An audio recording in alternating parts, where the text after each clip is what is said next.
এই যে মেজর কি নাম জানো, আফসার সাহেব। I'm sorry, Afsar. I told you directly one day you are an uncouth. এখন আবার বলছি, আমি সেদিন একটা ইন্ডিকেশন দিয়েছিলাম, চেয়ারম্যান যেটা মুখে বলেছে হলে তো ভালো, না হলে সকল retire officers must stand up, দরকার হলে রাস্তায় যেতে হবে, না হয় একে একে সব ধ্বংস হয়ে যাবে। Very simple.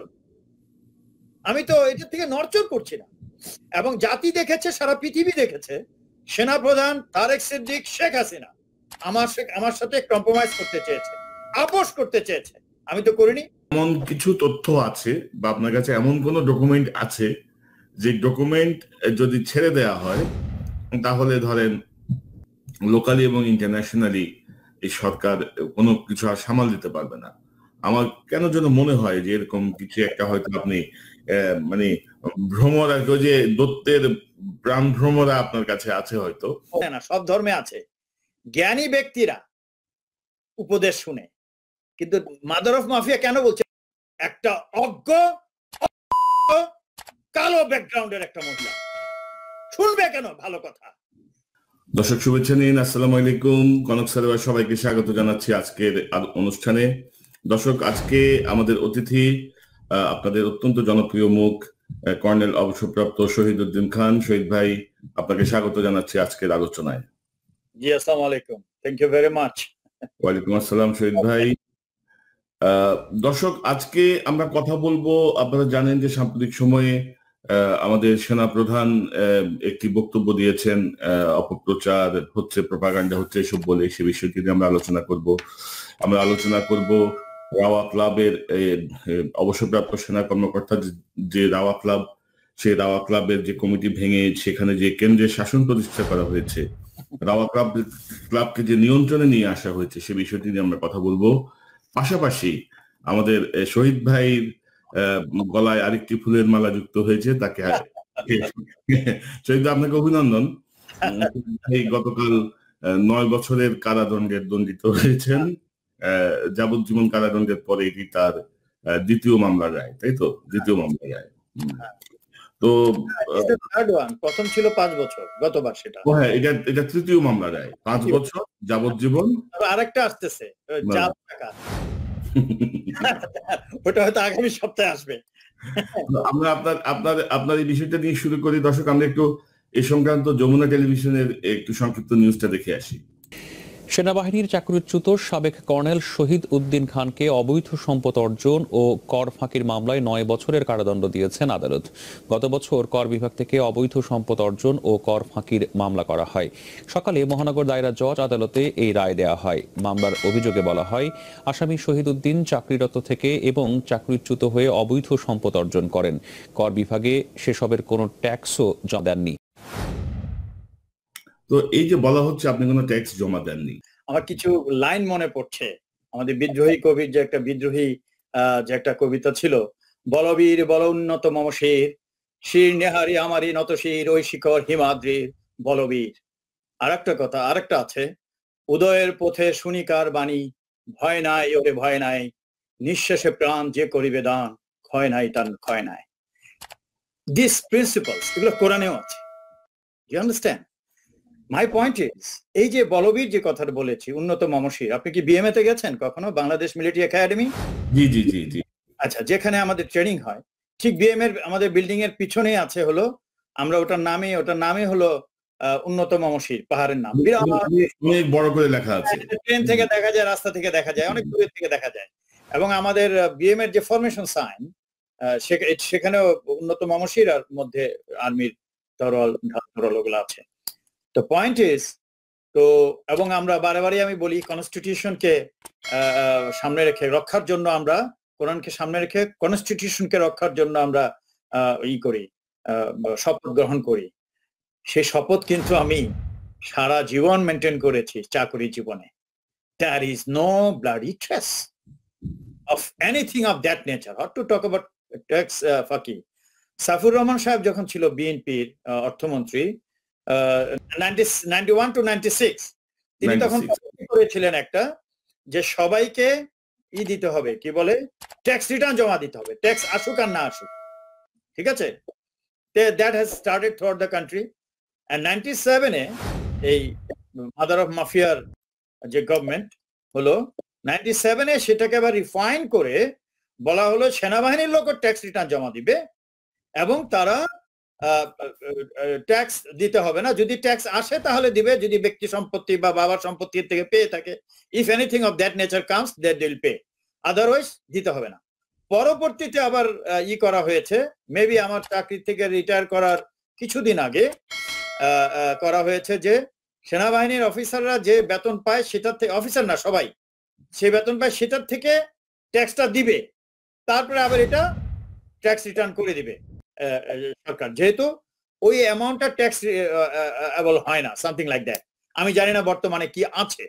এখন তারা বলেছে আমি চাকরির সময় এবং চাকরির পরে যে সম্পদ আরোহণ করেছি সেটার জন্য আমার চার্জশিট। আমার ফার্স্ট অ্যান্ড ফরমোস্ট কথা হচ্ছে, আপনি যদি মনে করে থাকেন এতদিন বলে আসছি আমার নামে কোনো দুর্নীতির মামলা দেখাতে পারেনি, কোনো দুর্নীতি কিছুই নাই, অতএব তারা ওই ভুয়া আমার অস্ত্র মামলা, যেটা আমার লাইসেন্স করা অস্ত্র, তারপরে কি বলে তারপরে জমি, দাদা এখন তাদের সকল অস্ত্র প্রয়োগ করছে আপনাকে ঘায়েল করার জন্য। এখন এটার উদ্দেশ্যটা প্রথম ছিল যে আমাকে এসব করলেই আমি যে সারেন্ডার করব, বাট তারেক সিদ্দিক কিন্তু জানে আমি ওই জাতের না, বিকজ 2004-এ যখন চার্জশিট হচ্ছিল তখন আমাকে অনেকে বলেছিল ডিজির সাথে দেখা করলেই সব মিটপাট হয়ে যাবে। আমি no, I will fight by law. এখন সে উড়ো চিঠি দেখারই কথা না, বাট যাই হোক তখনকার আমলে দেখেছে। আমি জন্য রাজনীতি শক্তি সে 4 দলীয় হোক আর এই বর্তমান রাজনীতিকে বলি না, বলি এই আইজি ইন্টারেস্ট গ্রুপ লাইক তারেক সিদ্দিকদের মতো লোকদেরকে। তো তখন যে চার্জশিটটা হয়েছে তখন কিন্তু আমার 14 গোষ্ঠীর সম্পদ, আমার সম্পদ, ব্যাংকের সম্পদ সব দেখেছে যদি একটু জেলে পাঠানো যায়। তারপরে সে চার্জশিটে কোনো কিছু নাই, উড়ো চিঠিটাই প্রমাণ করেছে, তাও 4টা ডকুমেন্ট ছিল যেটা আমি লিখিনি, আরেকজন লিখেছে। তারপরে আমাকে বের করতে হবে, পলিটিক্যালি খেপে গেছে। আপনি যদি দেখেন আমার চার্জশিটটা তো ইন্টারনেটই আছে, ওখানে 9 নম্বর চার্জশিট, 10 নম্বর চার্জশিট এবং 25 নম্বর চার্জশিটে স্পষ্ট লেখা আছে যে এই অফিসারের অনেস্টি সম্পর্কে কোনো সন্দেহ নাই। এক্স্যাক্টলি এই ওয়ার্ড না, মানে not for personal benefit, not for misappropriation, যেগুলো আর কি শাস্তিযোগ্য অপরাধ, সেগুলোর মধ্যে আমি পড়ি না, যা কিনা পৃথিবীর ইতিহাস না, বাংলাদেশের ইতিহাস না, পৃথিবীর মিলিটারি ইতিহাসে কোর্ট মার্শাল এটা হয় না। আপনার জানা উচিত হাসান মাসুদ নামে তখন একজন চিফ আর্মি চিফ ছিলেন, তিনি সেই ফাইল পাঠিয়ে দিয়েছেন বিডিআরে, সে তার আগে 10 জন অফিসারকে জেলে পাঠিয়েছে, আমারটা পাঠিয়েছে, সে আমাকে জেলে পাঠাবে। কেননা ক্রিমিনালরা মনে করে কি যে জেল টেল পাঠালে তার সততা প্রমাণ হয়, সে তো নাম্বার 1 বাটপার ইন দ্য গর্জার। বাটপারটা কেন আজকে দেখেন সে খুব সহি সালামতে বাংলাদেশে আছে, অথচ 2টা নেত্রীকে সেই জেলে ঢুকিয়েছিল, কোনো বিচার হয়নি। এর মধ্যে অনেক কুশলীরা আছে যারা 111 এগুলো করেছে, তাদের হয়নি বিচার, কেননা তারা সাথে সাথে মাপ চেয়ে বলে আমরা তো করি নাই, আপনাদের তো পাওয়ারে নিয়ে আসছি, তো কেন করছেন? কিন্তু আমি তো সেই দমে যাওয়া লোক না। সেখানে সেই সরকারের আমলে এই সততার কথা চার্জশিটে লেখা আছে বলেই তো আমার চাকরি এই বর্তমান প্রধানমন্ত্রী আইন অনুযায়ী ফেরত দিতে বাধ্য হয়েছেন এখন 2010-এ। সেটা সকল ন্যাশনাল পত্রিকায় আসছে, ইংলিশ বাংলা। আজকে যে আপনি যমুনা টিভি দেখালেন, এই যমুনা টিভি তো বোধহয় পেপার চলে হলো কি জানি, যুগান্তরে তো এই খবরটা আছে। এই যে আমি তাকে মাদার অফ মাফিয়া বলছি আজকে কত 3-4 মাস হলো, 1.5 বছর ধরে তাকে আমি বিচার দিয়ে আসতেছি যে you are the daughter of peoples এর বঙ্গবন্ধু, আপনিও জাতির পিতা বানিয়ে ফেলেছেন সংবিধানে, কোন রেফারেন্ডাম কিছু নাই, ঠিক আছে, you have a parliament, you have done it, accepted, but point is if you claim that you are a daughter of a father of the nation and Bangabandhu file two file গুলো নাম দিয়েছিল 1969-এ, তো আবার মৃত্যুর সময় কিন্তু জড়িত ছিল, যদি আপনি ইনভেস্টিগেশন করেন তাহলে কি দাঁড়ায়? সে আমার কথা শুনলো না। তা আমাদের ধর্মে, শুধু কোরআনে না সব ধর্মে আছে, জ্ঞানী ব্যক্তিরা উপদেশ শুনে, কিন্তু মাদার অফ মাফিয়া কেন বলছে? একটা অজ্ঞ কালো ব্যাকগ্রাউন্ডের একটা মহিলা শুনবে কেন ভালো কথা? তাই দেখেন না, চাকরিচ্যুত, আমি বলে চাকরিচ্যুত, জাস্ট ইমাজিন। জি কর্নেল শহীদ, আপনি কিন্তু আজকে দুপুরেই আমাকে কিন্তু আপনার ট্যাক্স ফাইলগুলো সেগুলো আপনি আমার কাছে পাঠিয়েছেন। 2017-18 পর্যন্ত আপনি আপনার ট্যাক্স পুরোপুরি দিয়েছেন এবং সেটি অ্যাকসেপ্টেড। এখন আমারটাতে 75 লক্ষ টাকা দেওয়া আছে, আগের গুলো তো আমি দিচ্ছি না, আমরা 97 সাল থেকে দিচ্ছি। এগুলো ওকে করা মানে কি? ট্যাক্স ডিপার্টমেন্ট দেখবে না আমার আরো কোনো কিছু আছে কিনা? আর আমার চাকরি যাওয়ার পর তো আমার নিজের কোনো সম্পদ নাই। ঢাকাতে যা কিছু আছে সব আমার ওয়াইফের, বিকজ তার ফাদারের প্রপার্টি থেকে আমি, হ্যাঁ বিজনেস সবকিছু আমিই করেছি, বাট আমার নামে তো লিখতে পারি না। তবে হ্যাঁ ব্যাংক অ্যাকাউন্ট গুলো ফ্যামিলির যত আছে, আমার মেয়েদের, আমার ওয়াইফের, আমার শাশুড়ির, আমার ওয়াইফের তারপর আমার ভাইদের, যাদের যাতে করে ঢাকায় যেহেতু আমি আছি, ব্যাংক ব্যাংক অপারেশনের জন্য আমার নামটাও থাকতো as a joint account, but I am not owner money of those. আমার তো নাই সোর্স অফ মানি কোথায়? আমি যে বেতনটা পেতাম আর রিটায়ার করার পরে যে টাকাটা পেয়েছি, দ্যাট হ্যাজ বিন শোন। আর যখন জমি বিক্রি হতো তখন একটা ডিভিডেন্ড দেওয়া হতো, সেই ট্যাক্সটা আমরা দিতাম, ট্যাক্স দিয়ে ডিভিডেন্ড নিতাম। আমার কথা হচ্ছে, তারা কি বলেছে যে আমি যে ট্যাক্স ফাঁকি দিয়েছি বা সম্পদ দেখিয়েছি, সম্পদটার কোনো সোর্স নাই? তাহলে ওই টাকাটা কোত্থেকে আসছে এটা বলুক না, বুঝেন নাই? তাহলে আমি চুরি করেছি, মন্ত্রী এমপি এসব তো কিছু ছিলাম না। This number 1। নাম্বার 2, ব্যাংকে যে টাকা আছে আমাদের প্রায় 31 কোটি টাকার মতো, এটার সোর্সটা বলে না কেন? যে এটা তারেক সিদ্দিকীর সাথে ডাকাতি করতে গেছি, ও যেভাবে ডাকাতি করছে সারা দেশে, তো বলুক যে সে আমার সাথে ডাকাতি করছে। তারপরে যে মাদার অফ মাফিয়া, সে 2010-এ আমাকে, এর আগেও বলেছে, আমাকে ওই যে ভিআইপি দিয়েছিল না 23টা, আমাকে দিয়েছিল। তা আমি স্পষ্ট জানিয়ে দিয়েছি আমি সরকারি কোনো কিছু নিব না। তখন যদি এটা নিতাম আজকে ওটাতে দুর্নীতি দেখাতো। আর এই ভিআইপি দিয়ে আজকে আওয়ামী লীগের লোকজন, তার নেতা নেত্রীরা কোটি কোটি, এই তারেক সিদ্দিকও জড়িত, কোটি কোটি টাকা বানিয়েছে তাদের বাড়িতে, ক্যান্টনমেন্টের বাসায় এই ভিআইপি টিআইপি সবকিছু ইউজ করে। আমি তো সেটাও ফেরত দিয়েছি, এটা তো official. This is what is happening in the country. মানে বিচার বিভাগ আর কি বলা চলে এটাকে? বলেন আমাকে। তবে কর্নেল শহীদ, আপনার বিরুদ্ধে এই যে তৎপরতাতেই বোঝা যাচ্ছে যে আপনি যে পদ্ধতিতে এগোচ্ছেন সেই পদ্ধতিটি সঠিক পদ্ধতি। রিয়াকশন গুলো যেভাবে আসছে বা সরকারের যে প্রতিক্রিয়া পাচ্ছি, তাতে বোঝা যাচ্ছে আপনি সঠিক পথেই আছেন। তাতে বটেই। আপনি একমাত্র যদি আপনার মতো, আই এম সরি আপনাকে আমি ওয়েলিং করছি না, আপনার বিরুদ্ধে যে বললো আপনার ইউটিউব বন্ধ করে দিবে, এটা কেন? একমাত্র আপনি এখন টেরর টু দ্য গভর্নমেন্ট। সত্য কথা বলছেন সাহসের সাথে, এবং সুযোগ থাকতেও কোনো কিছু সুযোগ নিচ্ছেন না বা নেননি। এবং আপনার মতো যদি 5-7 জন থাকতো বাংলাদেশে সাংবাদিক, সব যে চোয়ার বাচ্চা হয়ে আছে, 5-7 জন থাকলে এই হাসিনার আগায় না, কিন্তু শেষ হয়ে যায়। আপনি দেখেন সবাই ইলেকশন কমিশনের বিরুদ্ধে বলে, অমুকের বিরুদ্ধে বলে, আরে সবকিছুর মূলত মাদার অফ মাফিয়া, তাকে নিয়ে কেউ বলে না। এই বলার কোনো মূল্য আছে? আপনি যে আপনি একটা ইন্টারভিউ নিয়েছেন mister, what is his name, mister William B মাহলা, নাইসলি বলেছেন কিন্তু একটা কথা, ইফ ইউ হ্যাভ মার্ক যে military action is not possible and it should not be. People from all sectors should come to get her away, get Sheikh Hasina away. I'm telling mother of mafia away, out, and she should be the target only. That's what he meant. And সে বুঝতে পারছে, but আমাদের 18 কোটি মানুষ বুঝতে পারছে না। তবে এই মুহূর্তে বাংলাদেশের যে পরিবেশ বিরাজ করছে, তাতে যদি জনগণ যদি রাস্তায় নেমে আসে, জনগণ যদি গণতন্ত্রের দাবিতে রাস্তায় নেমে আসে, নির্বাচনের দাবিতে রাস্তায় নেমে আসে, তাদের নিশ্চয়ই জনগণকে সেনাবাহিনী, পুলিশ, নৌবাহিনী, বিমান বাহিনী, সরকারি কর্মকর্তা কর্মচারী সকল দিক থেকে মানুষ সহযোগিতা করবে, সমর্থন। আমি তো সেই অপশনটা আপনার লাস্ট কথায় বলেছি। আজিজের জন্য অপশন হচ্ছে you resign and tell your soldiers I resign for democracy, remain for favoring the constitution favor করার জন্য থাকো। that is the people. constitution এর 1 নম্বর প্রথম শব্দটাই হচ্ছে এটা জনগণের, এটার মালিক জনগণ, দেশটা। অতএব এটা কথা বলে সে চলে যাবে। টেক ওভার না, টেক ওভার হলে যা হয় 49 বছরে দেখেছেন। জনগণের দেশ, জনগণকে করতে হবে। এবং আর্মিও তো জনগণ, নেভি, এয়ারফোর্স, পুলিশ সবাই জনগণ। আর আমি গ্যারান্টি দিচ্ছি আপনাকে, কেউ জনগণকে ফায়ার করবে না যখন তারা বলবে নতুন কনস্টিটিউশন হবে, তারপর ইলেকশন হবে।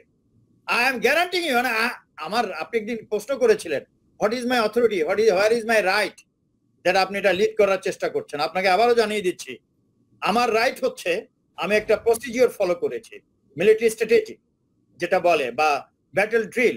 আমি 3 বছর ধরে আমি বিচার চাওয়ার চেষ্টা করেছি। কার সাথে? কোনো মন্ত্রী এমপি লেভেল না, তো টপ লেভেল, শেখ হাসিনা এবং তার উপদেষ্টা। আমি এও বলেছি ওদেরকে ছেড়ে দিন, ছাড়লো না, একজন মারা গেল, ছেড়ে দিলে কিন্তু মরতো না এই ক্যাপ্টেনটা, যার ছেলে এখন মেজর। আপনি চিন্তা করে দেখুন, তাহলে আমার কি অথরিটি এখন শেখ হাসিনাকে ফেলে দেওয়ার জন্য না? সে বিচার করেনি, she is responsible. So I have the right, and I was related with the top level to make money and also to take position. তাদেরকে মাফিয়া থেকে আমি দেশ ছেড়েছি, অতএব I have the right, and আমার অলরেডি 12 জনের একটি মঞ্চ তৈরি করা হয়েছে। এখানে I am not the leader, I am sorry to say, I am actually we, but আমি ওই 12 জনকে রিপ্রেজেন্ট করছি। I am sorry, জনগণ মাফ করবেন, এই আই কথাটা কবর দিতে হবে বাংলাদেশে। আমি এখন আই বলছি কেন, ওই 12 জন, বাকি 11 জনকে আপনাদেরকে জানাচ্ছি না, এটার অনেক কারণ আছে, এই সিকিউরিটির কারণ। আর অনলি আমাকে সহ আর 2 জন জানে, বাকি 9 জন কিন্তু জানেই না যে আমি তাদের সিলেক্ট করেছি। সো আমার যে মঞ্চ, এই মঞ্চের অধিকার আছে শেখ হাসিনাকে বিতাড়িত করার জন্য, মাদার অফ মাফিয়াকে বিতাড়িত করার জন্য, বিকজ আমার মঞ্চ ডাইরেক্টলি এফেক্টেড। আমি তো কোনো এমপির বিরুদ্ধে যাব না, কারণ আপনি কি এই মঞ্চের কোনো নাম দিয়েছেন? হ্যাঁ, নাম দিয়েছেন। আমার তো আস্থা একটা মঞ্চ আছেই, আস্থা মঞ্চ, আস্থাই তো নাই দেশে, তাই না? কিন্তু আমার যে পর্ষদ যারা আছেন, অন্য যে 2 জন, তারা বললেন এই মঞ্চটা হওয়া উচিত যে গণ অভ্যুত্থান ও নতুন সংবিধান, গণ অভ্যুত্থান ও নতুন সংবিধান, এটা হলো মঞ্চের নাম। আর আমার তো অরিজিনালি একটা এখানে ইউকেতে লন্ডনে রেজিস্টার্ড করা আছে আস্থা, আর ওইটার ওয়েবসাইট হচ্ছে aastanaw.com। 12 বছরে কোনো রাজনৈতিক শক্তি এখনো এই হাসিনার চেয়ারের একটা ঠ্যাঙও নড়াতে পারেনি। আর আমার মঞ্চ, আমাদের মঞ্চ, আপনারা এই Sheikh Hasina mother of mafia বলে ছেড়ে দিয়েছেন। এখন she is a mother of mafia. তার পায়ের নিচের মাটি ধসে যাওয়া শুরু করেছে অনলি উইদিন দিস 3 মান্থস। যদিও আমি 3 বছর ধরে ফাইট করছি, কিন্তু আমরা বেশি অফেন্সিভ হয়েছি লাস্ট 3 মান্থস প্লাস মাইনাস। এর মধ্যে আপনারা দেখতে পাচ্ছেন যে কতটুকু ঝাঁকুনি দিতে পেরেছি, এবং এই ঝাঁকুনি বাড়বে, কমবে না। এটা জনগণের ঝাঁকুনি, এটা আমার, আপনার আর এই মঞ্চের না, বাট এই মঞ্চের অধিকার আছে। এই মঞ্চই যখন ঝাঁকুনি দিয়েছে, আমার বিশ্বাস সকল রাজনৈতিক দল, এমনকি জানেন বিএনপির, আওয়ামী লীগের, এবং আওয়ামী লীগেররাও চায় তারা রাজনীতি করতে, এরকম মাদার অফ মাফিয়া টাইপ রাজনীতি তারা চায় না। তার প্রমাণ তো 75 সনই দেখেছেন। তাদেরই পার্টির লোক বিরক্ত হয়ে গেছিল মাদার অফ মাফিয়ার বাপের চরিত্রে। আপনি কি আমাকে একটা সেকেন্ড সময় দিবেন? একটা বইয়ের মধ্যে একটা সুন্দর কথা আছে, দেখাবো। আমরা একটু অন্য প্রসঙ্গে যেতে চাই। আজকে কি দেখাবেন? আপনি বুঝতে পারবেন এটা কি। জি জি জি জি জি। জাস্ট সি, আমি যে কথাটা এখন বললাম, আর আমি খুব শীঘ্রই একটা পর্ব শুরু করব যে মাদার অফ মাফিয়ার ফাদার আসলেই ওনাকে কি বলে ডাকা উচিত। আমি ডকুমেন্ট ছাড়া কথা বলি না। এই যে বইটা দেখুন, this is the book, Abu জাফরের লেখা, বাসভবন থেকে বঙ্গভবন। আমি 334 নম্বর পাতা পড়ছি। সেটা হলো শেখ সাহেবের মানে ওর নাম কি, নজরুল ইসলামকে ফোন করেছেন 10ই জানুয়ারি 1971 সনে, তাজউদ্দিন সাহেব। 2 জনে তো বন্ধু সেই কলেজ লাইফে। দেখো তুমি, তোমাকে শিল্পমন্ত্রী হবে তুমি, আর প্রেসিডেন্ট তো আরেকজন হলো, আপনারা জানেন। তারপরে সে বলেছে, এবং শেখ সাহেব প্রেসিডেন্ট থেকে প্রধানমন্ত্রী হতে যাচ্ছে। তখন সে বলল, শেখ সাহেবের মানসিক মন গড়ন তুমিও জানো, আমিও জানি। তিনি সর্বাত্মক নিয়ন্ত্রণে অভ্যস্ত। সর্বাত্মক নিয়ন্ত্রণ মানে অটোক্রেসি, বুঝতে পেরেছেন? তার দলের নিউক্লিয়াসের লোকরা বলছে। এবার আসেন পরে কি বলেছে।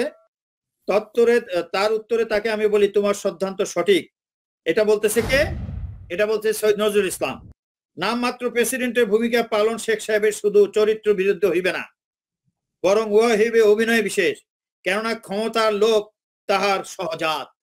যে তারই তো মেয়ে এ মাদার অফ মাফিয়া, খামাখা তাকে আমি 1.5 বছর সময় দিয়েছি। এই জাতির জন্য আমি 1.5 বছর নষ্ট করেছি। আমার 1.5 বছর আগে থেকে মাদার অফ মাফিয়া যুদ্ধটা শুরু করা উচিত ছিল।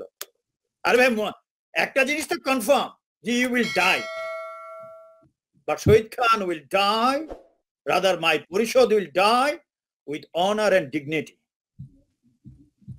এই জোয়ার বাচ্চার মতো মরতে চাই না। জোর করে মারা যাওয়ার পরে যেখানে জনগণ ওটা এখন ওটা অ্যাসাসিনেশন ছিল 75 সনে, না ওইটা কোনো অন্য কোনো বিপ্লব ছিল। যাই হোক, হত্যাকাণ্ড আমি পছন্দ করি না, এখনো করি না। আমি ইচ্ছা করলে এই আজিজের মাধ্যমে অনেক কিছু করতে পারতাম, আপনারা বুঝতেই পাচ্ছেন। কেননা আমি পিছনের দরজার বিশ্বাস করি না। জনগণের দেশ জনগণের মাধ্যমে হবে। খারাপ ছিল, কিন্তু মৃত্যুর পরে তখনকার 8-9 কোটি লোক একটু রাস্তায় নেমেছে। তার মানে কি, তার চলে যাওয়াটা মানুষ অ্যাকসেপ্ট করছে। মৃত্যুটাও তো দুঃখজনক, চলে যাওয়াটা তো অ্যাকসেপ্ট করেছে, বিকজ তারই রক্ত হলে মাদার অফ মাফিয়া। দেখলেন তো 2 জন মন্ত্রী যারা কিনা দেশ স্বাধীন করেছে, সে তো ছিল পাকিস্তানে, দেশ স্বাধীন করেছে।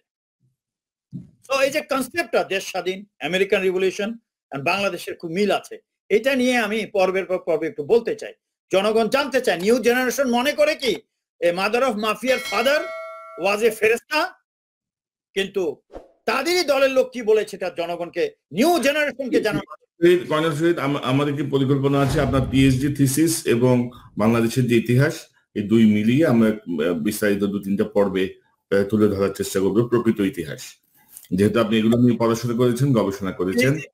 আরেকটা ছোট কথা, সেটা হলো আমি কিন্তু প্রথম দিকে স্বাধীনতা যুদ্ধ এবং এই মাদার অফ মাফিয়ার ফাদারকে বেশ উচ্চ স্তরে রেখে করেছি।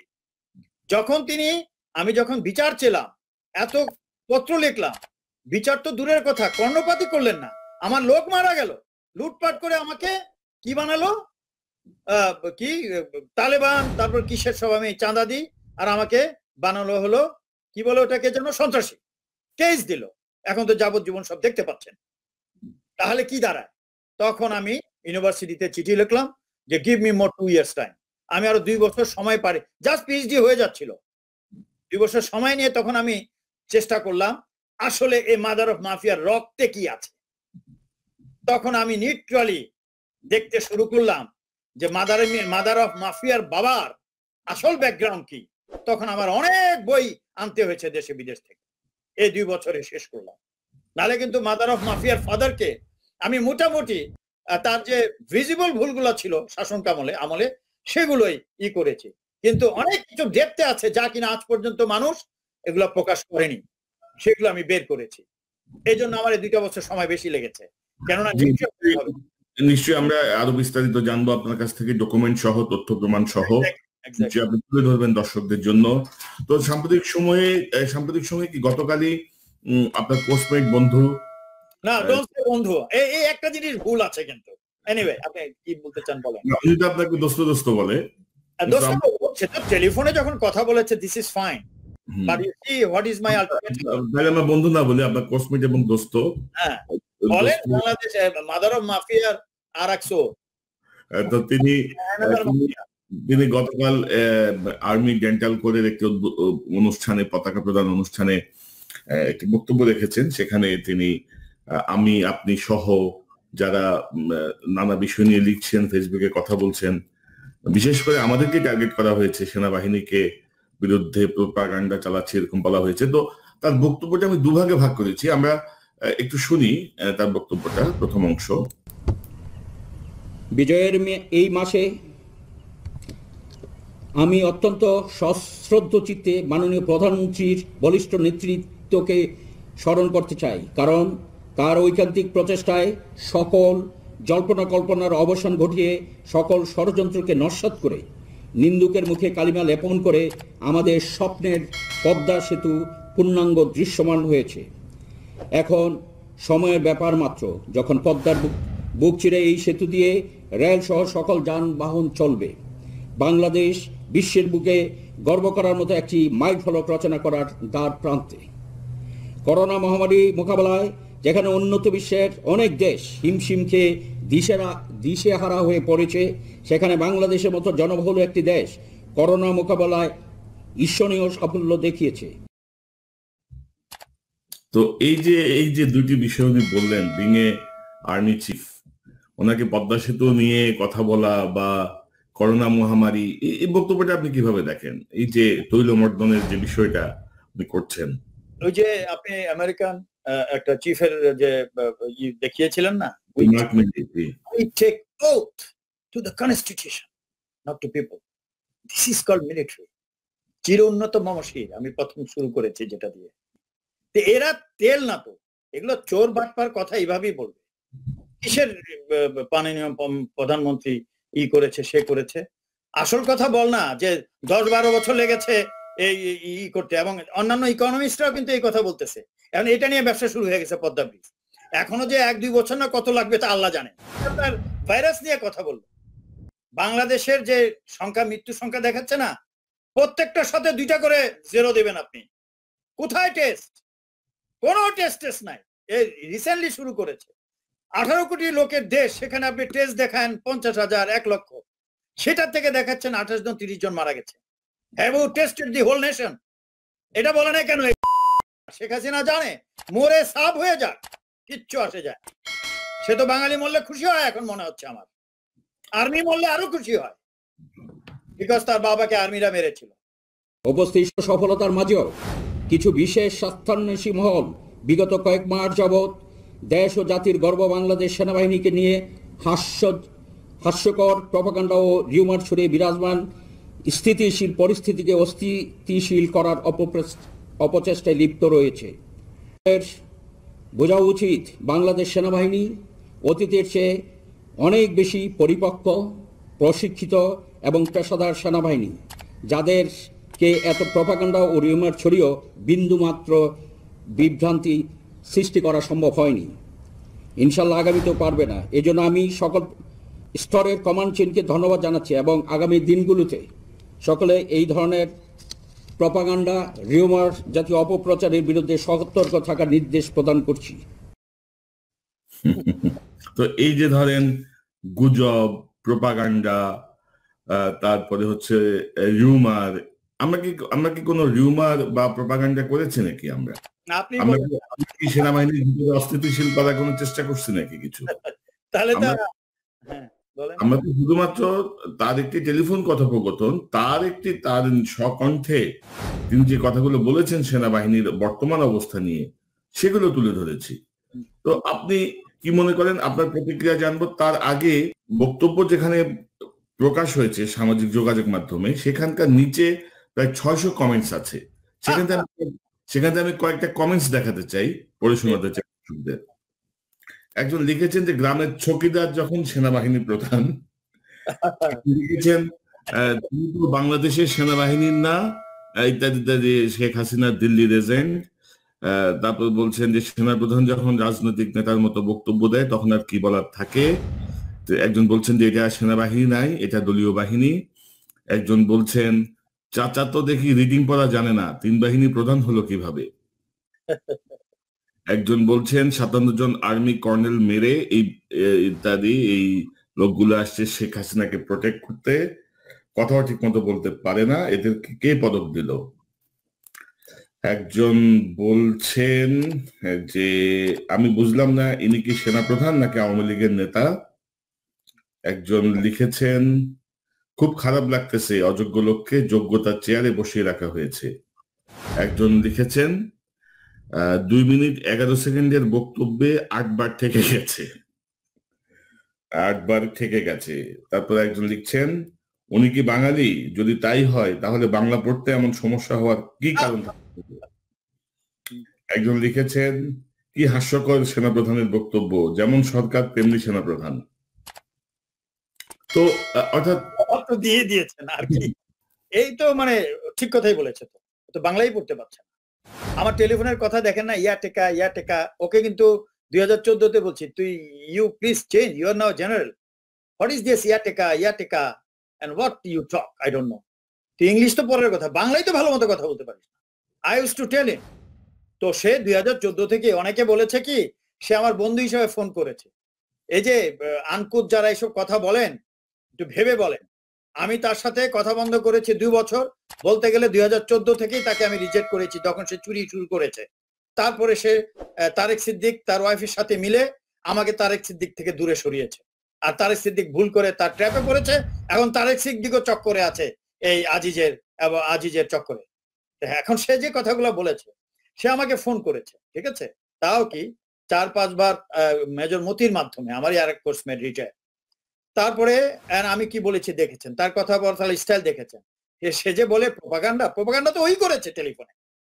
এবং সেটা আপনি দেখেন, এই যে আপনারই যে দেশে আছেন রিচার্ড নিক্সনের, তার অফিস, রিপাবলিকানের অফিসের কোন দল ফোন ট্যাপ করেছিল, তাও আবার কি ডেমোক্রেটসদের, সেটার জন্য he had to lose his post, president থেকে বিদায় নিতে হয়েছে জাস্ট পলিটিক্যাল ডিসকোর্সেস রেকর্ড করার জন্য।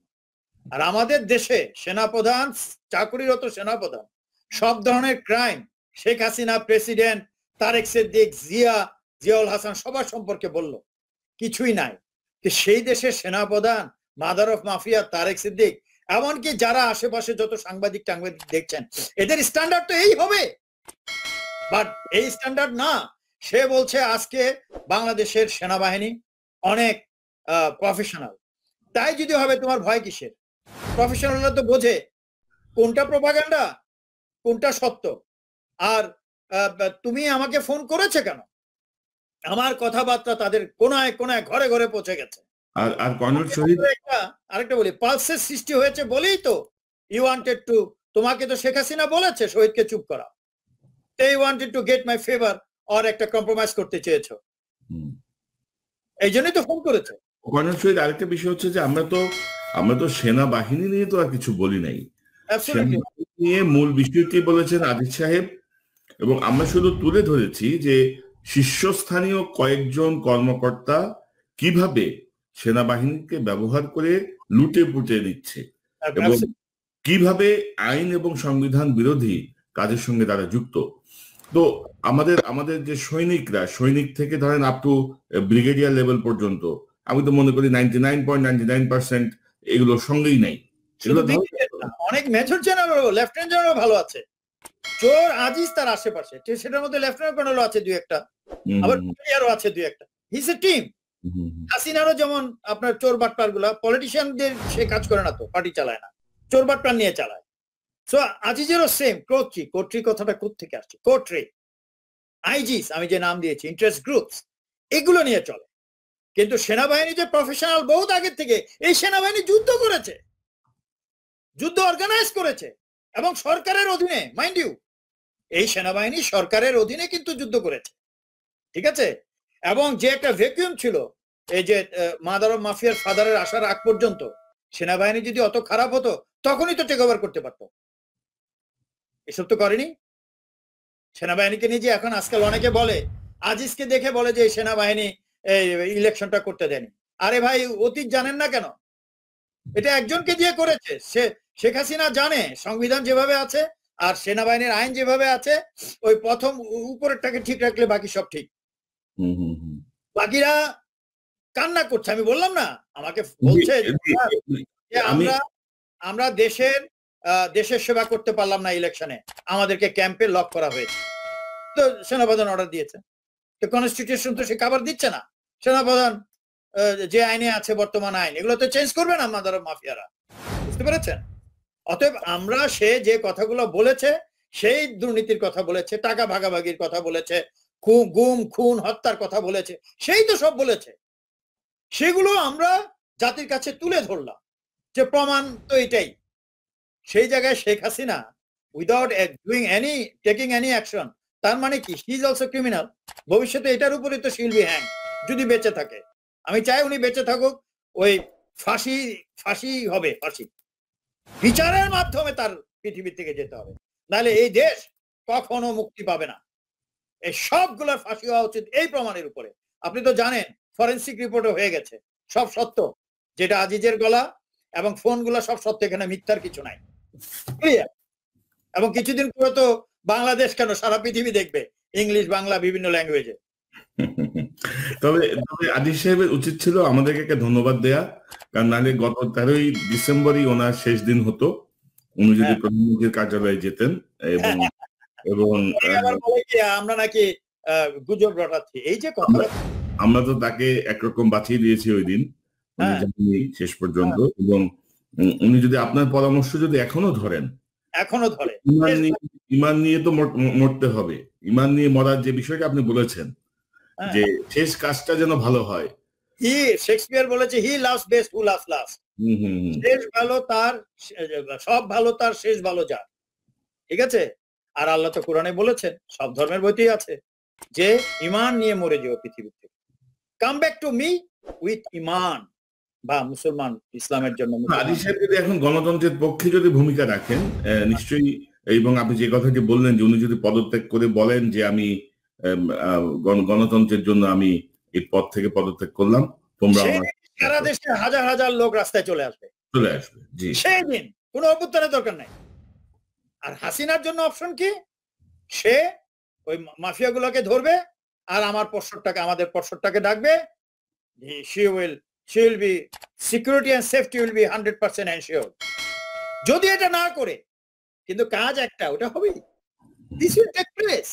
18 কোটি লোক এইভাবে তার দেশকে একটা মাদার অফ মাফিয়া আর আজিজ চোরা আর ওই তারেক সিদ্দিক, কি বলবো এটারে, মুরগি, এগুলো দিয়ে এগুলোকে খেয়ে ফেলবে।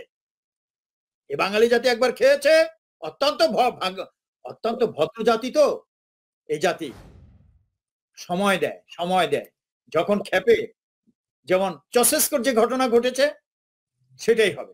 অর্থাৎ ভবিষ্যতে আপনি দেখেন 75 সনে কিন্তু গণঅভ্যুত্থান হতে পারতো, সেটা না করে বিভিন্ন দলে গ্রুপ, ইয়াং ছেলেগুলা গ্রুপ ভাগ করে তারপরে এই মিলিটারি যে কুটা হলো, যদি কু হয়ে না মারা যেত বা পরবর্তী সরকারগুলো যদি সফল হতো, তাহলে নেকা কান্নাকাটি করে কিন্তু সে আসে না।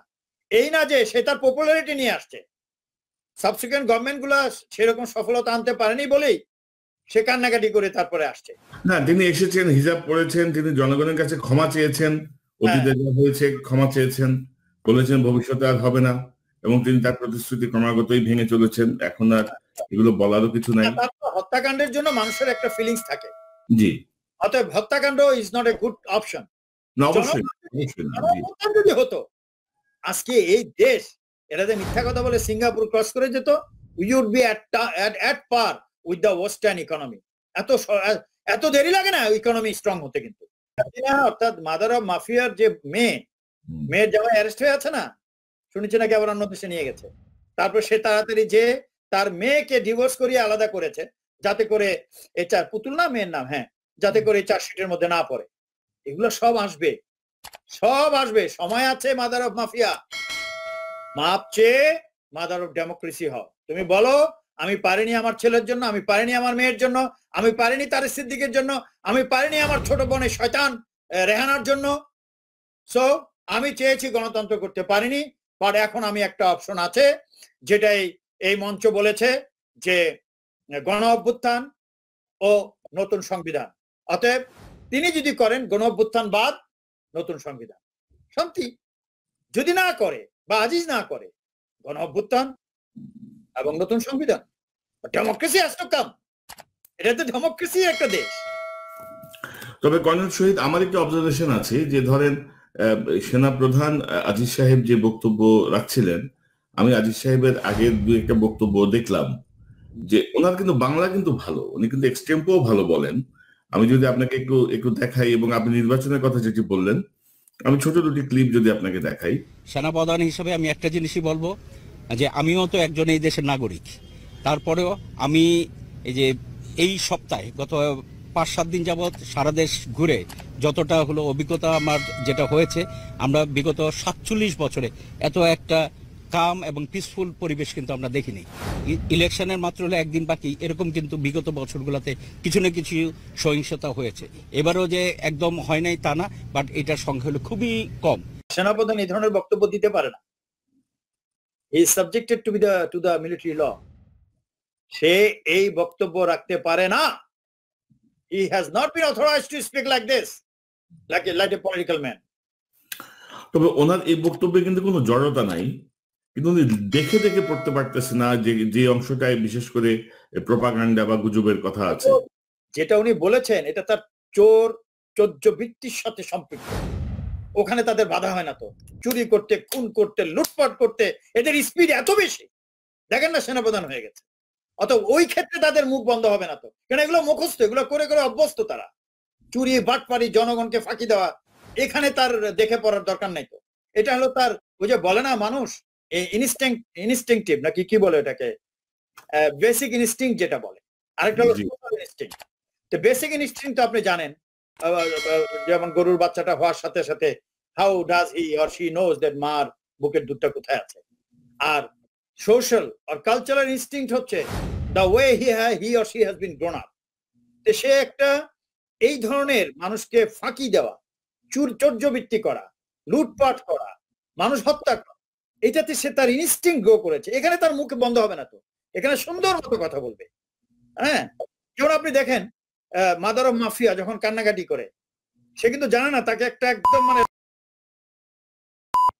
she doesn't understand that, কিন্তু তার এটা অভ্যস্ত হয়ে গেছে। তারা কুল ব্রেনে কিলার, মানে কি বলবো এটা। অতএব আজিজ ওই জায়গায় ভালো কথা বলবে, because this is then instinct that he has grown through his family and the environment that he believed in. আর এখন যে দেখে দেখে কথা বলতে পারে না, বিকজ সে যে বলতে চাচ্ছে তার নেতৃত্বে, তার এগুলো কথা তো তার ভিতরে নাই। আপনি বুঝছেন না বিষয়টা, এগুলো তো সত্য না, এই জন্য তো ওটা আটকে যাবে। এগুলো বলে তো অভ্যস্ত না, এই জন্য তো দেখেও পড়তে পারছে না। আর উনি খুব ভালোভাবে জানে যে আমরা কোনো গুজব বা অপপ্রচার করি নাই, যা করছি, যা বলছি আমরা সত্য কথাই বলছি, এবং এই সত্যটাকে উনি মিথ্যা বলতে যে হয়তো একটু আটকে যাচ্ছিলেন, সেটি হতে পারে। এক্স্যাক্টলি, সেটি প্রভাব সম্পূর্ণ বেশি। তবে আমরা যতটুকু জানি দর্শক, সরকারের সাথে আজিজ সাহেবের একটি লড়াই চলছে, নীরব লড়াই। আমরা জানি না এর পরিণতি কোথায় যে ঠেকবে, তবে দুই পক্ষই এখনো অনড় অবস্থায়, এতটুকুই আমরা বলতে পারি। এখন কি যে হয় সেটাই হচ্ছে বলা মুশকিল, কে জিতে সেটাই হচ্ছে দেখার বিষয়। তবে কর্নেল শহীদ, আপনি যা বলেছেন, আপনি আপনার কোর্সমেটকে বা দোস্তকে যে পরামর্শ দিয়েছেন, সেই পরামর্শের মধ্যে এক ধরনের অনেস্টি আছে। আপনি তার মঙ্গল কামনা করে সেই পরামর্শ দিয়েছেন। এখন তিনি যদি অনুধাবন করতে পারেন তাহলে মঙ্গল হবে। তো আমরা অন্য আর কি প্রসঙ্গে যাই। আমরা পরিস্থিতি পর্যবেক্ষণ করছি, দেখি কি হয়, কোন দিকে যায়। তো আপনি জানেন যে সাম্প্রতিক সময়ে নির্বাচনের মাত্র 9 দিন আগে রাওয়া ক্লাবের নির্বাচিত যে কমিটি ছিল সেটিকে বাতিল করে দেওয়া হয়েছে, বাতিল করে কেন্দ্রের শাসন বসানো হয়েছে। Retired armed forces officers welfare association, সংক্ষেপে রাওয়া। তো এর মাধ্যমে প্রায় 5-6 হাজার অবসরপ্রাপ্ত সেনা কর্মকর্তা, বিমান নৌ সব কর্মকর্তাকে আসলে এক ধরনের চপেটাঘাত করা হয়েছে। এবং এখানে যে আদেশটি দেওয়া হয়েছে, আমরা যদি আদেশটি আপনাকে দেখাই, সেই আদেশে দেখা যাচ্ছে যে এখন থেকে আপনার রাওয়ার যে নির্বাহী পরিষদের চেয়ারম্যান, সেক্রেটারি জেনারেল ও মেম্বার বেভারেজ সরাসরি নির্বাচনের পরিবর্তে সেনা সদর কর্তৃক মনোনীত হবেন। তারপরে বলা হচ্ছে যে গঠনতন্ত্রে নির্বাচনে কারা অংশ নেবেন সেই যোগ্যতার বিধানও সংশোধন করতে হবে। শৃঙ্খলা বহির্ভূত কর্মকাণ্ডের জন্য যারা অবাঞ্ছিত ব্যক্তিবর্গ, তাদের সদস্যপদ বাতিল বিষয় নির্দেশনা সহ আরো 5-6টা বিষয় এখানে আছে। তো হঠাৎ করে রাওয়া ক্লাবকে কেন ধরতে গেল? হঠাৎ করে রাওয়া ক্লাব কি করলো? অবসরপ্রাপ্ত অফিসাররা এখানে আসেন, সিনিয়র জেনারেলরা, সিনিয়র অফিসাররা, যারা এই দেশের জন্য ভূমিকা রেখেছেন জীবন, এবং ইনফ্যাক্ট তারা তো রিজার্ভ ফোর্স এখনো, মানে তারা তো এখনো রিজার্ভ ফোর্স। অ্যাকচুয়ালি দেশ যদি কোনো সংকটে পড়ে তারা অবশ্যই আবার ফিরে যাবেন দায়িত্ব পালনে। সো কিভাবে দেখেন কেন এই অবসরপ্রাপ্তদের উপরে হামলা? আমি দেখেছি, আমি যখনই কোনো বক্তব্য রাখি, এর লাস্ট বক্তব্যে বললাম না যে রিটায়ারের সিনিয়র অফিসাররাও আজকাল আমাকে উৎসাহ দিচ্ছেন, আমার সিনিয়র, এর আগে জুনিয়র টুনিয়ররা সবাই দিত। তা আপনি জানেন যে বাংলাদেশের জানেন তো, হলো সবচেয়ে একটা ব্যর্থতম একটা প্রতিষ্ঠান, মানে ইন্টেলিজেন্স অর্গানাইজেশন। এই এটা হচ্ছে কি জুজুর ভয়। বাংলাদেশের মানুষের ভয়ের কোনো কারণ নাই। তাদের একটাই সাকসেসফুল, শেখ হাসিনার পরিবারকে নিয়ে নাড়াচাড়া করা। একটাই সাকসেস আছে এই র নিজে যে সৃষ্টি করেছে মিসেস ইন্দিরা গান্ধী, তাকে রক্ষা করতে পারেনি, তার ছেলেকে রক্ষা করতে পারেনি, ইন্ডিয়ান ইনসার্জেন্সি ভরা এসবে কিছু করতে পারেনি। এই রব এবং আইএসআই এবং ডিজিএফআই এরা কোনো রাষ্ট্রের কল্যাণ কাজে কাজ করতে পারে না। এদের একটা জিনিস হলো, যদি কেউ বেশি কথা বলে এবং সরকারকে নিয়ন্ত্রণের একটা ব্যবস্থা করে এবং তাকে হয় মেরে ফেলে না অ্যারেস্ট করা। তো এই হত্যা করা বা মানে একজন ব্যক্তিকে মেরে ফেলে তো স্ট্রিটের একজন ড্রাগ এডিক্টও করতে পারে, এটা তো কোনো সফলতা হতে পারে না। অতএব জুজুর ভয়টা যেন না থাকে। যেহেতু আমি বললাম যে রিটায়ার অফিসাররা সংগঠিত হচ্ছে এবং দে আর টকিং, এখন তারা দেখতে পেরেছে এই সঙ্গ তো রাখা যাবে না, কেন ইলেকশন রাখা যাবে না। শেখ হাসিনার বইয়ের মধ্যে কোনো ইলেকশন নাই, এটা 1973 সন থেকে। এই ইলেকশন বাংলাদেশের ইতিহাসে নাই, বিকজ সংবিধানও তো ওইভাবে আসেনি। অতএব যেহেতু ইলেক্টেড হয়, রেখেছে শুধু স্পোর্টস, তারপরে কালচার, এসবের ইলেকশন হবে, যেটা মানে মেইন যেটা এক্সিকিউটিভ পাওয়ার, সেটা ইলেকশন রাখিনি। এখন সিলেক্টেড হবে বাই দ্য গভর্নমেন্ট। এটা এত ন্যাক্কারজনক একটা বিষয়, এত নিকৃষ্ট একটা বিষয় সেনা মাদার অফ মাফিয়া যেটা করলেন, যে সে কত নিচে নেমে গেছে। একটা সংঘ বলতে পারেনি, এটা একটা সংঘ। অন্যান্য যেমন সংঘ আছে না, ক্লাব এই ধরনের, যদিও আমি আমার জীবনে যাইনি ওখানে, আমি ওটা সদস্য হইনি। জানেন এই অর্ডারটা হওয়ার পরে একটা রিটায়ার অফিসার শুধু সাপোর্ট করেছে, মানে বিভিন্ন লেখালেখিতে। নাম নিতে চাচ্ছি না, এটা গোবরের চেয়েও খারাপ হয়, বুঝছেন তো। এ ক্যাপ্টেন থাকতে চুরির কেস আছে, তারপরে পানিশমেন্ট আছে। তারপরে আমি যখন ঢাকায় যাই সাহায্য নিত, তার বাচ্চার লেখাপড়া দিচ্ছে। এখন সে আজিজের খুব প্রিয়, বুঝছেন তো। সেই শুধু লিখেছে যে একটা ভালো ডিসিশন, কেন এ তো ক্রিমিনাল, বুঝছেন না। এবং সে বলেছে কাকে কাকে ওখানে চেয়ারম্যান দেওয়া উচিত সিলেকশন। সে দেখেন এত হাজার হাজার রিটায়ার অফিসার, তার মধ্যে ওই একটা মেজর যার প্রথম অক্ষর ম, আমি পুরোটা বলতে চাচ্ছি না, হোল আর্মি ইজ আন্ডারস্ট্যান্ডিং, তাকে নিয়ে হাসা ছাড়া কেউই করে না। তাকে শুধু সাহায্য না, অনেক বড় বিপদেও আমরা রক্ষা করেছি, বাট ওগুলো ভুল হয়েছে, মানে ওটাই পাপ আমাদের।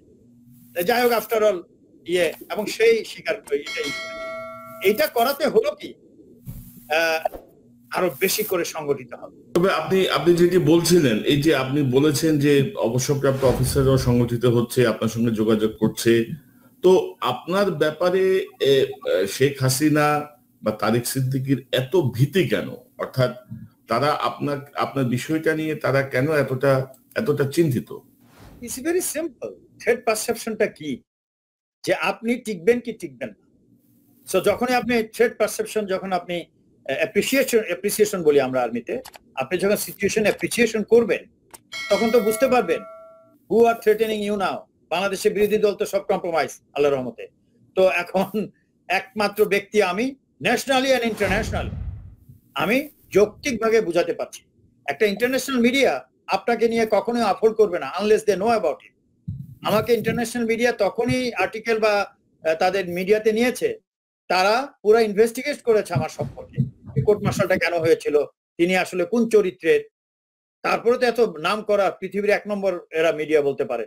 তারা কি আমার অতীত না জেনে, কোনো ইতিহাসে নাই গত 43 বছরের ইতিহাসে যে তারা কোনো ব্যক্তির উপরে মানে কোনো আর্টিকেল বা কোনো ইনভেস্টিগেশন রিপোর্ট দিয়েছে 43 বছরে। The first man. তারা কি না জেনে দিয়েছে? 6 মাস নিয়েছে তারা সব ইনভেস্টিগেট করে। কথা বলছেন? হ্যাঁ, আল জাজিরার কথা বলছেন? আল জাজিরা এবং অন্যান্য আরো তো ওই যে Politico and all this things, আরো তো অনেক কিছুই আসতেছে ইন ফিউচার। এমনকি এই যে সিনেট থেকে চিঠিটা আসছে, that is a reference of my the killing of that my captain. So how it has been promoted, because আমার ফেসবুক যদি দেখেন, I am a proponent of democracy and getting the democracy of Bangladesh get rid of this IG's interest group. Very simple. আমি তো এটা থেকে নড়চড় করছি না। এবং জাতি দেখেছে, সারা পৃথিবী দেখেছে, সেনাপ্রধান তারেক সিদ্দিক, শেখ হাসিনা আমার সাথে কম্প্রোমাইজ করতে চেয়েছে, আপোষ করতে চেয়েছে। আমি তো করিনি। আপোষ করলে তবে কর্নেল শহীদ, আমার মনে হয় যে আপনার কাছে এমন কিছু তথ্য আছে বা আপনার কাছে এমন কোন ডকুমেন্ট আছে যে ডকুমেন্ট যদি ছেড়ে দেয়া হয়, তাহলে ধরেন লোকালি এবং ইন্টারন্যাশনালি এই সরকার কোনো কিছু আর সামাল দিতে পারবে না। আমার কেন যেন মনে হয় যে এরকম কিছু একটা হয়তো আপনি মানে ভ্রমরা, ওই যে দত্তের প্রাণ ভ্রমরা আপনার কাছে আছে হয়তো। তবে কর্নেল শহীদ, আমরা রাওয়া প্রসঙ্গে আমরা কথা বলছিলাম, তো রাওয়ায় ধরেন অফিসাররা এখন অনেকে নিশ্চয়ই বুঝতে পারছেন যে একটি অনির্বাচিত সরকারের বিরুদ্ধে প্রতিবাদ না করে একটি মধ্যরাতে নির্বাচনকে তারা পরোক্ষভাবে সমর্থন করে, প্রতিবাদ না করা মানে তো সমর্থন করা, এবং এই ফ্যাসিস্টকে সমর্থন করে তারা এখন নিজেরাই ফ্যাসিস্টের শিকার হয়ে গেছে। তাদের এখন নির্বাচনের ক্ষমতা নাই। আমার এখানে একটা সুন্দর কথা মনে পড়ছে। আমার ফার্স্ট সিও ছিলেন, নামটা বলবো কিনা জানি না, তো উনি রিটায়ার করেছে, আমি রিটায়ার করার পর উনি হাঁটার সময়, উনি কিন্তু বডি ফিট প্রচন্ড, একদম মনে হয় আমার চেয়েও ফিট এখনো। হ্যাঁ, আমার চেয়ে কমপক্ষে সে কত 25-30 বছর বড় হবে। সে আমাকে বলতেছে, শহীদ খান কেমন আছো, দিস দ্যাট। স্যার ভালো, থ্যাংক ইউ। দেখো আমাদেরকে এই যে দেশে কি হচ্ছে, উনি 2011-12-তে বলতেছে আমাদেরকে রিটায়ার করে একটা 5 কাঠা জমি দিয়ে বাস লকড। অথচ আমাদের যে ট্যালেন্ট আছে, আমরা যে অনেক কিছু করতে পারি, আমাদেরকে যে ডিএইচএস এ লক করে রেখে দেওয়া হয়, আমরা আর কিছু করতে পারছি না। তো স্যার এগুলো আমাকে বলতেছেন কেন? আমি তো ডিএইচএস এখনো পাই নাই। বলে কি তুমি এই সরকারের টপ লেভেলে আসা? হলে স্যার এই টপ লেভেল থাকেন আর যাই থাকেন, 2 নম্বরই না করলে আপনি কিছুই পাবেন না। তো I don't care for my 5 কাঠা জমি। তো উনি এই কথাটা আমার সবসময় মনে পড়ে। এই জন্য আপনার যদি মনে থাকে, তখন আপনার সাথে আমার পরিচয় হয়নি। আমার এর আগে 2টা ভিডিও আছে, ওটা অনেক দেখেছে মানুষ। মেজর সিনহা মারা যাওয়ার পরে আমি 2টা ভিডিও করেছিলাম। ওখানে একটা বলেছিলাম যে রাওয়ার যে প্রেসিডেন্ট, এই যে সরি ওকে আমরা অন্য নামে ডাকতাম আর কি, এই যে মেজর কি নাম যেন, আফসার সাহেব, I'm sorry, Afsar. I told you directly one day you are a uncouth and you are an uncouth. এখন আবার বলছি, আমি সেদিন একটা ইন্ডিকেশন দিয়েছিলাম, চেয়ারম্যান যেটা মুখে বলেছে হলে তো ভালো, না হলে সকল retire officers must stand up, দরকার হলে রাস্তায় যেতে হবে, না হয় একে একে সব ধ্বংস হয়ে যাবে, সবার বাসা লুট হবে। এই যে এখন লক করে দিল না, এখন দেখেন কি অবস্থা হয় সবাই যদি সংগঠিত না হয়। আমি আবারও বলছি, আপনারা যে ট্রুপসদেরকে কমান্ড করেছেন, যে ট্রুপসদের ট্রেনিং দিয়েছেন, তারা আপনাদের সেভ করতে চলে আসবে প্রত্যেক বাড়িতে। আই এম টেলিং ইউ, এই আফসারের ব্যাপারে আমি কিন্তু আগে ইন্ডিকেশন দিয়েছিলাম। এই আফসার হওয়ার পরে দেখেন আজ পর্যন্ত এই রাওয়া নিয়ে এই ধরনের কোনো ঘটনা ঘটেনি। এই আফসারের আমলে হলো। দেখেন আফসার জানে যে কি দুর্নীতি টুর্নীতি যেগুলো বের হবে, সে এখন হ্যান্ড ওভার করে দিচ্ছে। আফসার হলো মানে মিসনমার অফ বিং এন অফিসার। আমি কিন্তু ইন্ডিকেশন দিয়েছিলাম, আপনার আমার অডিওটা দেখেন, আমি বলেছিলাম যে কি হবে, এবং দেখেন তাই হয়েছে। এবং এত বড় ধ্বংস হবে আমি জানতাম না। এবং আমার মনে হয় যে এই যে মেজর সিনহা হত্যাকাণ্ড নিয়ে তাদের যে প্রাথমিক যে প্রতিরোধ বা বক্তব্য, তাদের যে ডিরেক্ট পার্টিসিপেশন, এটি নিয়ে হয়তো শেখ হাসিনা বা আপনার ভাষায় মাদার অফ মাফিয়া, তিনি হয়তো চিন্তিত হয়ে পড়েছেন যে ভবিষ্যতে যে কোনো মুভমেন্টে যদি এরা যোগ দেয় বা তারা যদি যদি কেন যোগ দিবে, মানুষ কি নিজের হাতে সুইসাইড করবে নাকি? শহীদ হবে। এখন আফসারের কথাটা বলি, সে আমাদের প্লাটুন কমান্ডার ছিল। আমরা কিন্তু ক্যাডেট মানে সিভিলিয়ান, কথা বুঝেন। সে কি করতো, ক্লাসে এসে, আমি জানি না সে কি করে প্লাটুন কমান্ডার হিসেবে গেছে, ক্লাসে এসে আমাদের যে টেইল হ্যান্ডার, যারা লাস্টের দিকে পজিশন, তাদেরকে এসে মুখে একটু মারতো, এইটা করতো ওইটা করতো, কথাবার্তা গালিগালাজ করে ক্লাস শেষ হওয়ার 5 মিনিট আগে বলে, হ্যাঁ হোয়াট ওয়াজ দ্য সাবজেক্ট। আমরা সিভিলিয়ান মানে আমরা তখন ক্যাডেট মানে তখনও বুঝতে পারতাম his standard of being an officer. আর সে কেন চাকরি হারিয়েছে জানেন? সে জানে না গ্রেনেড, প্র্যাকটিস গ্রেনেড কোনটা, ড্রিল গ্রেনেড কোনটা। তাকে জেসিও বারে বলছে, স্যার এটা ছুঁড়ে ফেলেন না, এটা প্র্যাকটিস গ্রেনেড মানে এটা অরিজিনাল গ্রেনেড, প্র্যাকটিসের জন্য সরকার দিছে। সে মনে করছে কি না এটা ড্রিল। আরে কি বলো ড্রিল, ছুঁড়ে মারলো, সামবডি ডায়েড, আর কয়েকজন আহত হয়েছে, and he lost the job. He is of this officer. এই জন্য আমি বলতে চাচ্ছিলাম না, কিন্তু আমি ইন্ডিকেশন দিয়েছিলাম সিনহার মৃত্যুর পরে, মেজর সিনহার মৃত্যুর পরের দিন যে আমি স্টেটমেন্ট দিয়েছিলাম যে মেজর আফসার যা বলেছে ঠিক আছে, কিন্তু আমি চাই, তখন আমার কাছে ইনফরমেশন ছিল প্রত্যেকটা রিটায়ার অফিসার রাস্তা নামতে চেয়েছিল, স্পেশালি প্রথম তো মিছিল করতে চেয়েছিল, তবে মানববন্ধন করতে চেয়েছিল। এইটা মাদার অফ মাফিয়াকে ফেভার করেছে এই আফসার। বলেছে আমাদের রাস্তা নামার প্রয়োজন নাই, র্যাব এটা করবে। র্যাব কি? আমাদের মঞ্চ থেকে তো ফার্স্ট কাজ হবে র্যাব ডিসব্যান্ড করে দেওয়া হবে। No crossfire will be there in the history of Bangladesh in future. No crossfire. ভীতির মাধ্যমে কখনো একটা রাষ্ট্র চলতে পারে না। আমরা তখন দেখেন ক্যাডেট থাকতে তো কম বয়সে বুঝতে পেরেছি what is the standard of N officer. তখন আজকে দেখাই দিল কিন্তু এই আফসাররা ইতিহাস সৃষ্টি করে। আপনি জানেন এই আজিজরা, এই কি বলে আজিজদের মতো লোক, আফসারদের মতো লোক, এরাই হলো ইতিহাস সৃষ্টি করে। আগেও কিন্তু ইলেকশনে ইঞ্জিনিয়ারিং হয়েছে, কিন্তু আজিজ তো ওপেনলি করলো, ইতিহাস সৃষ্টি করলো, ঠিক আছে। এবং আরো যা করছে তো দেখতেই পাচ্ছেন। আমাকে ফোনে কি বললো, এটা তো আর একটা ইতিহাস। এবার আসেন আফসার, দেখেন ইতিহাস সৃষ্টি করলো, কিন্তু এরা তো অফিসার না। এরা যদি অফিসার হতো, আর্মির লোক হতো, আজকে দেখেন তার আমলে কিন্তু হ্যান্ডওভার করে দিল, বলে দিচ্ছে মাদার অফ মাফিয়াকে ইলেকশনের দরকার কি কাম করেন। He is not senior. Senior is related to not the making the shoulder heavier. Senior or the officer quality is something else. It's not the making the shoulder heavier. An officer is he or she who proves the quality of being an officer, not that কয়টা rank ঘরে আছে, সে quality না আছে আফসারের। এই জন্য আমি তাকে এখন আফসারই বলছি, আফসার স্যার বলতে চাচ্ছি না, বিকজ তাকে আমরা ক্যাডেট থাকতে চিনেছি। তবে এই বিষয়টি ঠিক যে নির্বাচিত কমিটি আসলে এভাবে ছেড়ে দেওয়া ঠিক হয়নি, এভাবে মেনে নেওয়াও ঠিক হয়নি। এই যে আফসারের মতো লোকরা ইতিহাস সৃষ্টি করে, সে তো একবার ইতিহাস সৃষ্টি করলো, চাকরিটা যেভাবে গেল, ইতিহাস সৃষ্টি করলো প্লাটুন কমান্ডার হয়ে, এখন একদম মহা ইতিহাস সৃষ্টি করলেন, যা পৃথিবীর ইতিহাসে আছে কিনা কোনো মিলিটারি ইতিহাসে, যে টেক ওভার করলো। আর মাদার অফ মাফিয়ার তো আসলে বললাম না, জ্ঞানী লোকরা উপদেশ নেই, সে তো মূর্খ আমি বলবো। যদিও কিছুদিন আগে এক বিএনপি নেতা বলেছিল সে MA পাস, ওই তার হাজবেন্ডের বইয়ের মধ্যে আছে she did not pass MA। আমি দেখাবো, পেজ নাম্বার অনুযায়ী দিব, এগুলো পরে দিব। তো কর্নেল শহীদ, আরেকটা কথা শুধু লাস্টে বলি, এটা বলতে হবে, ভবিষ্যতে আমি বলবো রেফারেন্স সহ। এই যে বুদ্ধিজীবী দিবসটা গেল না, জি, এই বুদ্ধিজীবী দিবসে যে হত্যাকাণ্ডটা ঘটেছে, এখানে ম্যাক্সিমাম কোন দলের লোক মারা গেছে? এটা কিছুদিন আগে আওয়ামী লীগের একজন প্রাক্তন বিগ নেতা বলেছে, যুদ্ধে আওয়ামী লীগের লোক মরেনি, গণ অভ্যুত্থানে আওয়ামী লীগের লোক মরেনি, বা ছাত্রলীগের লোক, বা কোনো বড় বড় আন্দোলনে কোনো আওয়ামী লীগ ছাত্রলীগের লোক মরেনি। হ্যাঁ, অনেকে আবার ইচ্ছা করে জেলে চলে যেত, এটা পরে আসবে সব ইতিহাস অনুযায়ী।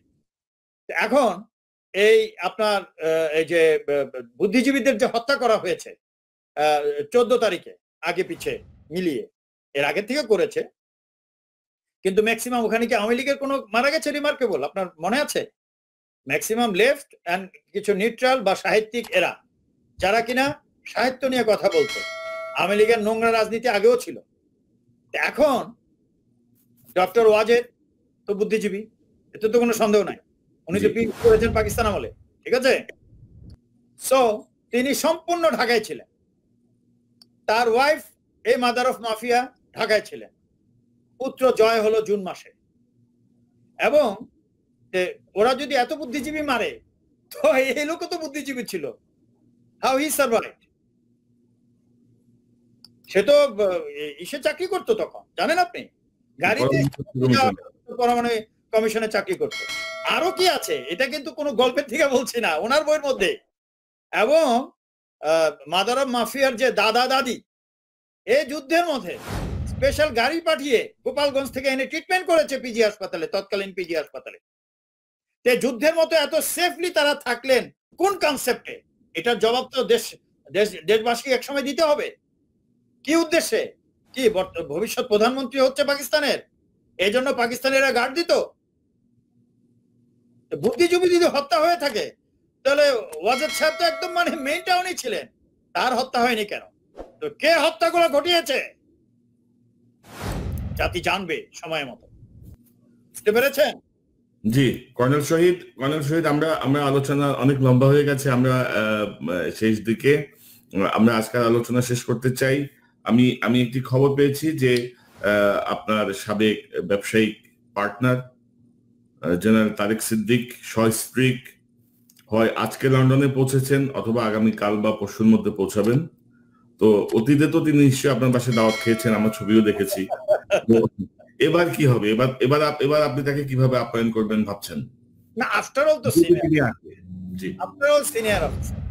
আমি আপনার সামনেই বলে দিচ্ছি, জনগণের সামনে, বাসায় আসলে যদি আগের মতো যদি আসে, আপ্যায়ন করবো। উনি কি খায় আমরা খাবেন দাবেন, বাট যখনই এসব নিয়ে কথা বলবে আমি আপনাকে বলে দিচ্ছি মারবো, আমি কিন্তু মারতে পারি আবার স্ট্রেট